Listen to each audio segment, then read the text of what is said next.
Have you ever seen a group of American soldiers, tattooed, built like steel, marching through the heat of a military base in Guam, suddenly pause, remove their helmets, bow their heads, and start whispering prayers in Tagalog? It's not a joke, and it's not some curious military training exercise. They weren't pretending. They weren't mocking. They were learning from their hearts. The words came slowly, broken at first. Ama namin, sumasalangit ka, sambahin ang ngalan mo. To a casual passerby, it might have seemed odd, strange even, but for anyone who's ever felt the weight of war and the need for something deeper than weapons, something spiritual, that moment hits like a bolt of silence in the middle of chaos.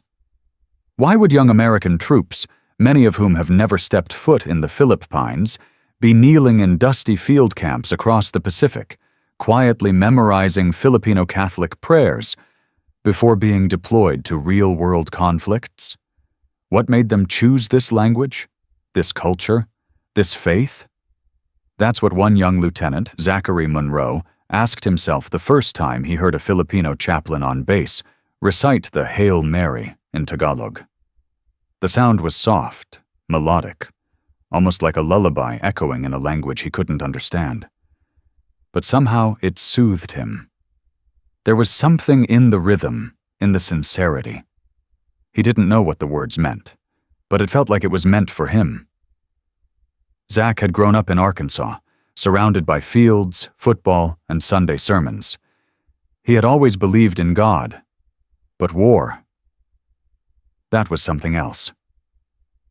After seeing his first deployment to Syria and watching a close friend lose a leg in an ambush, he started questioning everything.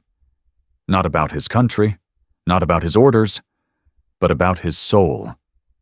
I remember I was sitting outside the med tent, still covered in someone else's blood, he would later tell a group of recruits. I looked up at the stars and asked myself, what the hell am I doing here? When he returned to base, he couldn't shake the feeling. Then came Father Dominic. Not a priest from Arkansas, not even from Guam, but from Tarlac, Philippines. He was assigned to the Pacific operations as a military chaplain. He was in his 50s, small, calm-spoken, always smiling gently, always holding his rosary like it was the only weapon he needed. Most guys thought he'd be invisible, irrelevant, but they were wrong. Because Father Dominic did something no one expected. He didn't preach in English. He didn't quote long scriptures. He started his homilies in Tagalog. Hindi kayo nag-iisa, he would say. You are not alone. The soldiers didn't get it at first, but then he'd say it again in English. You are not alone. Then he'd translate it back again, slowly, carefully. Hindi kayo nag-iisa. And it stuck. Soon, the men started asking questions. What did ama namin mean? What's the difference between sambahin and purihin? What does buhay na walang hanggan really say about life and death? It started with curiosity, but then it became something deeper. It became ritual. By the time Zach was preparing for his second deployment, this time to a region where tensions with Chinese forces were quietly growing, he wasn't just packing bullets. He car-ride a tiny laminated card with the full Tagalog version of the Lord's Prayer. He had written it out by hand, with phonetic spellings underneath. Every morning, he would read it. Every night, he would say it. I didn't understand all of it, he admits, but I felt it like I wasn't just praying to survive. I was praying to belong. And he wasn't alone. One by one, the young soldiers around him began to ask for copies. Some wanted to learn just a line, others the whole thing. Some whispered it before drills. Some said it before sleep. Others folded it quietly into the lining of their helmets. It became a strange, sacred thread in a place full of noise. And here's the part no one expected. These weren't Filipino-American soldiers. These were mostly white, Black, and Latino kids from the Midwest, the Deep South, the inner cities, places where the Philippines might as well have been the moon. None of them had eaten sinigang. None had visited Intramuros. Most couldn't even pronounce Salamat properly at first. But something about this language, this way of praying, cut through the fear. Father Dominic later explained why. Because when you're far from home, he said softly, you don't need another strategy. You need a soul. And the Filipino soul knows how to cry, knows how to endure, and knows how to speak to God even with a broken voice. So when these young Americans sat down to pray in Tagalog before flying into unknown terrain, when they struggled to mouth the words, "Ipagkaloob mo sa amin ngayon," it wasn't about language anymore. It was about connection to something ancient, something human, and maybe, just maybe, something divine. But Zach's story didn't end there, because when he finally found himself in the eye of battle again, this time not just witnessing death, but being one wrong move away from it, those Filipino prayers became more than words. They became a lifeline, a kind of armor, one he never expected, but would never forget. And what happened next? Well, that would change him forever. The sun was brutal that day, beating down on the rough terrain like a warning from the heavens.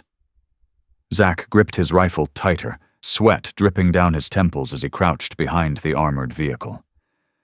The air was thick with tension. Somewhere ahead, unseen and silent, an enemy waited.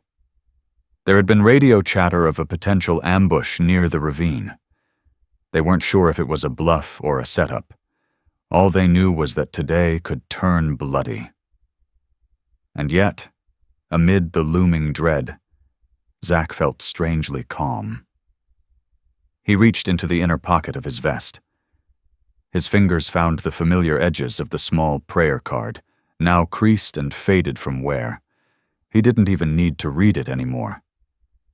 Ama namin, sumasalangit ka. His lips moved without sound, his breath sinking with each phrase. It was automatic now, like muscle memory, like breath itself.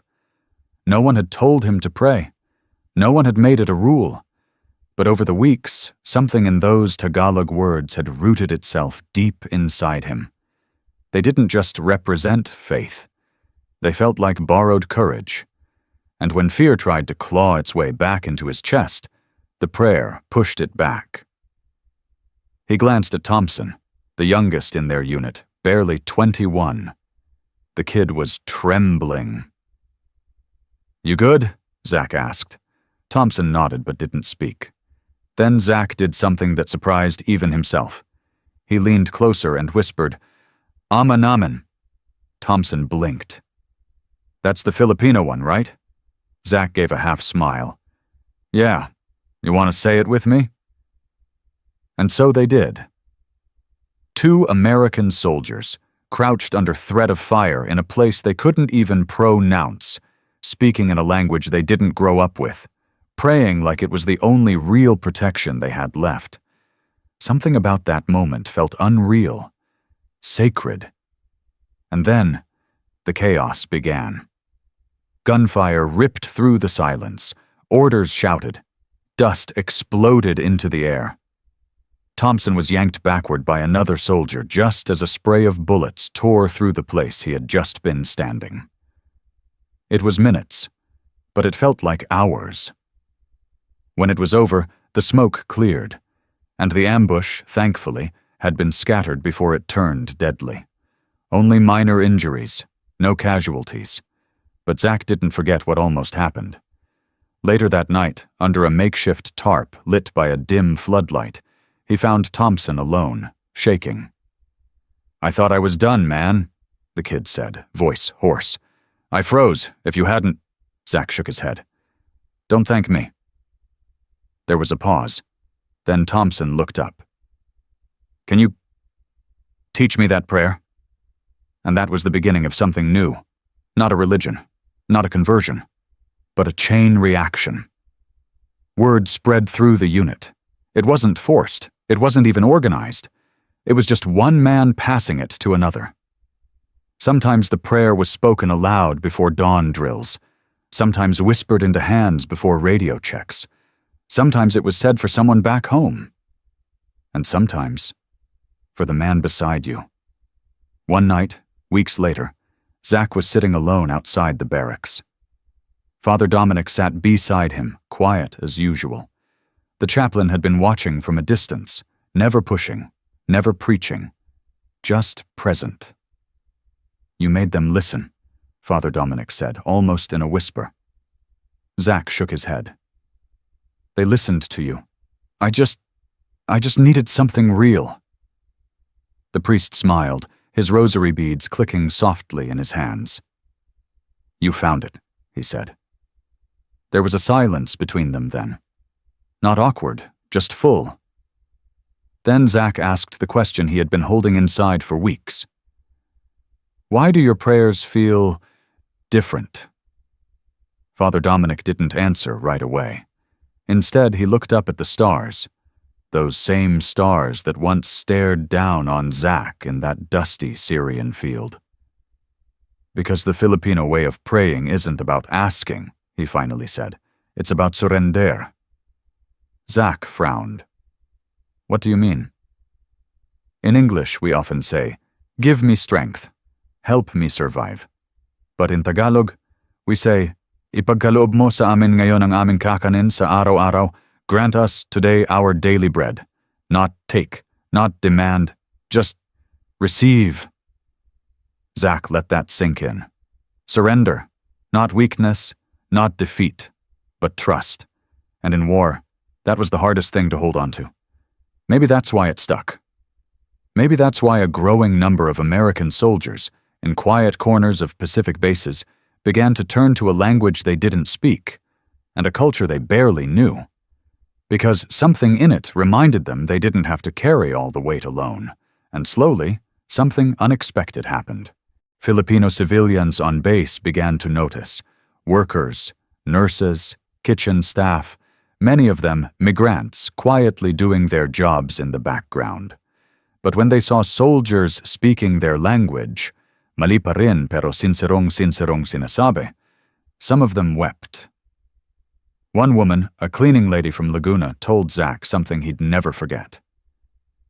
"You speak to God like we do," she said, wiping her eyes.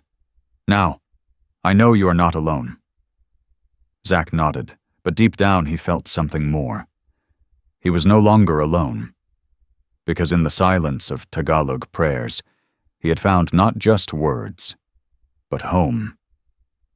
And soon, that realization would take him on a journey far beyond the battlefield, a journey that would lead him to the Philippines itself. When Zach first stepped off the plane in Manila, the heat hit him like a wall. It wasn't just the temperature, it was the noise, the scent of grilled meat from roadside stalls, the music blasting from jeepneys, the layered voices of 1,000 conversations in Tagalog and English, and something in between. The city was alive in a way he'd never experienced. He was technically on leave. A few weeks of downtime after a grueling cycle of deployments. Most of his unit flew home to the States, but Zach had different plans. He needed to see something, needed to understand what had been quietly changing him. He didn't know where to begin. All he had was a name scribbled on the corner of a notepad. Father. Dominic's home parish, Tarlac.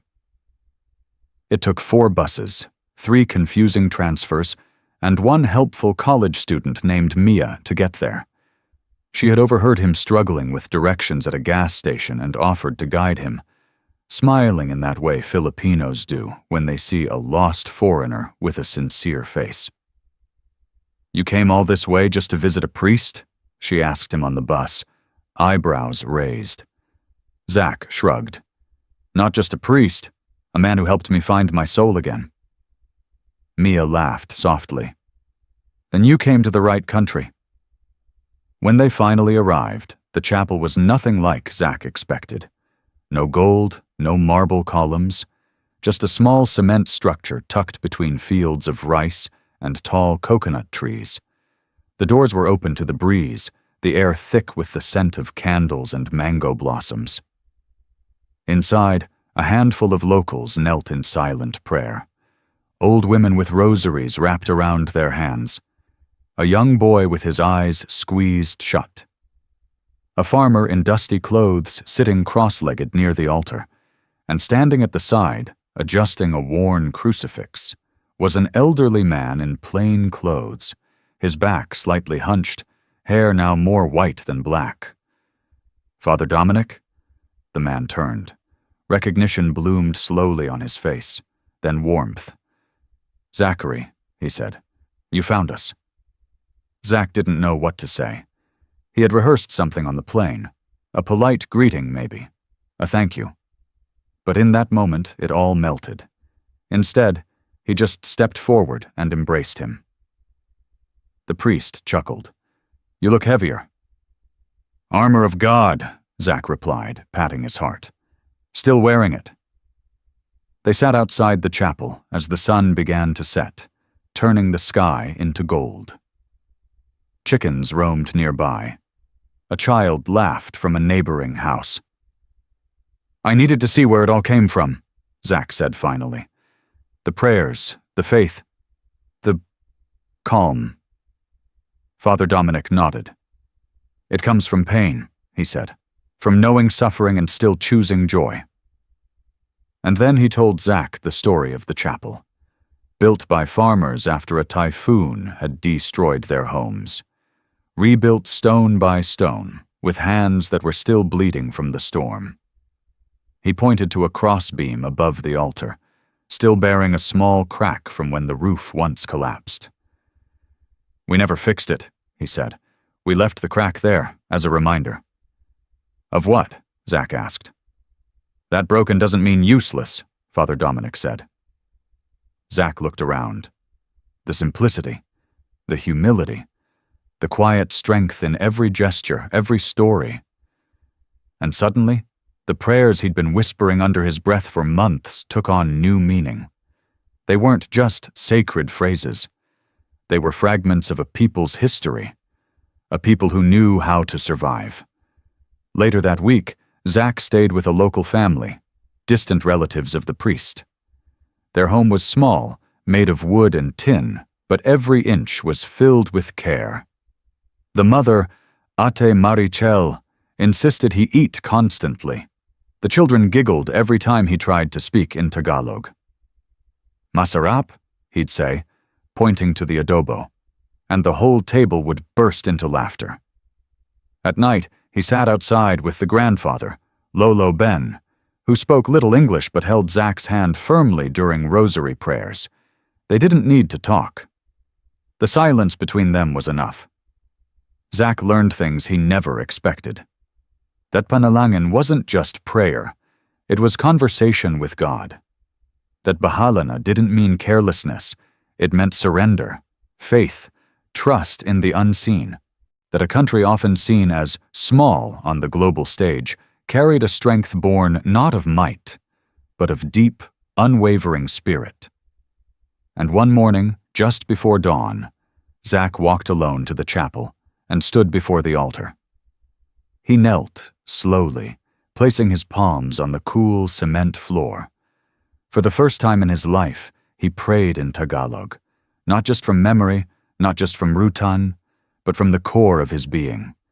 He asked for peace. He asked for forgiveness. He asked for strength, not to fight, but to understand. When he rose, the sun was peeking over the trees, lighting the cracked beam above with soft golden rays. And in that quiet, holy morning, Zach knew something had shifted. He had come to the Philippines to trace the source of a prayer, but he had found something far more powerful. He had found a second home. And soon, the entire world would hear about what happened when American soldiers discovered the soul of a people through the simple, sacred act of praying in their language. But there was still one final moment to come. One more encounter that would seal everything in his heart and change the path of his life forever. It happened on Zach's last night in the Philippines. He was back in Manila, staying in a modest hostel near Quiapo. The air buzzed with the smell of incense and street food. The plaza outside the basilica was alive with candles, vendors, and barefoot devotees slowly making their way toward the altar of the Black Nazarene. Zach had wandered there by instinct, drawn by a pull he couldn't explain. He found himself standing at the edge of the crowd, watching as Filipinos from all walks of life, sick, elderly, pregnant, weary, crawled on their knees in the heat, eyes full of tears, mouths moving in soft Tagalog whispers. They weren't begging. They were offering. He felt it like a wave, this sacred exchange between brokenness and belief, a kind of pain that carried no shame, only dignity. He stood there for a long time, clutching the old prayer card that had followed him from Guam to battlefields, and now here, to this pocket of holy chaos in the heart of the city. And then a voice broke through. "You're not from here, but you pray like us." Zach turned. An elderly woman in a worn barotsaya smiled up at him. Her face was lined, her hands like soft paper. She held a tiny wooden crucifix, the kind sold for 20 pesos on the street. "I heard you," she said. "You said aman aman, in Tagalog?" He smiled shyly. "Still learning." She placed the crucifix in his hand. "Then keep learning, because God listens in all languages, but I think He cries with us more in ours." He looked at the small cross. Simple, rough, handmade, like everything else in this country, it was honest. He tried to offer money. She shook her head. "Number, you give it back one day," she said, "when someone else needs it." That night, back at the hostel, Zach couldn't sleep. He lay in bed listening to the hum of jeepneys, the distant prayers echoing from a nearby chapel, the laughter of teenagers in the street. And something broke open inside him. He thought about his first deployment. The blood. The fear. He thought about that moment outside the med tent when he had questioned everything, and he thought about how this language, these prayers, had carried him through when bullets and bombs had nothing left to offer. He got up. He opened his laptop. And he began to write. Not a report, not a mission log, a letter. To every soldier who ever stared into the dark and wondered if God had gone silent. To every family who had lost someone to war and didn't know what to say to the sky. To every person who had ever tried to survive on strength alone. He wrote about Father Dominic, about the crack in the chapel roof, about Lolo Ben's quiet grip, about the boy in battle who prayed with him in Tagalog, about the street woman in Manila who handed him the crucifix and asked for nothing in return. He wrote about how the Filipino way of praying, soft, broken, brave, had saved him. And he didn't just send it to a friend. He posted it publicly. And the next morning it went viral. Within hours, military forums picked it up. Chaplain networks shared it. Filipino diaspora communities across the US and Europe passed it around like sacred treasure. And Sud Denli, the world was asking, why are American soldiers praying in Tagalog? News outlets picked it up. Interviews followed. Zach, always uncomfortable in the spotlight, simply told the truth. I thought I was learning words, but I was learning a way to believe again, and it came from the Filipino people. Soon, other soldiers began sharing their stories. A Latino Marine in Okinawa, who used the prayer to calm his panic attacks. A nurse in a military hospital who began using Tagalog phrases to comfort dying patients. A Jewish American officer who said the rhythm of the Filipino rosary reminded him of chants from his own childhood, and bridged something in his heart. And Father Dominic? He smiled quietly when CNN called for an interview. All I did, he said, was speak in my mother tongue. The soul did the rest. Months later, Zach returned to Guam, not as a soldier preparing for battle, but as a cultural liaison, tasked with helping troops understand the spiritual and cultural depth of their Filipino allies. He began holding informal sessions under a mango tree behind the barracks. No rank, no pressure, just prayers, stories, reflections.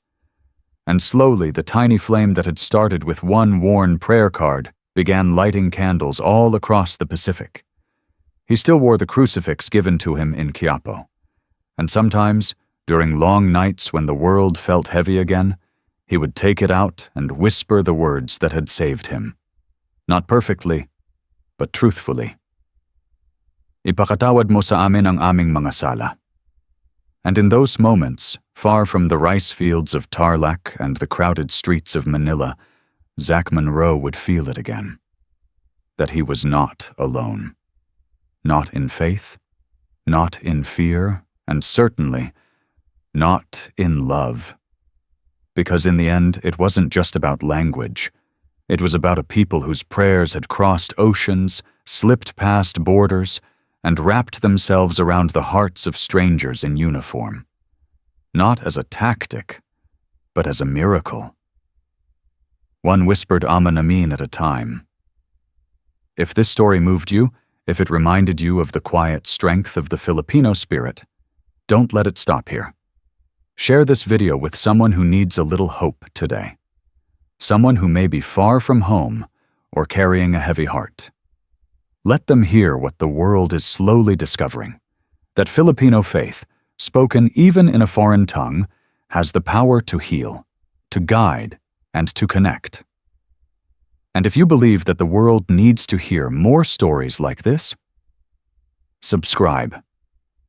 Join our growing community of listeners, of believers, of Filipinos and friends of the Philippines all around the world. Because somewhere out there, another soldier is learning to pray in Tagalog. And your share might just help him find his way home.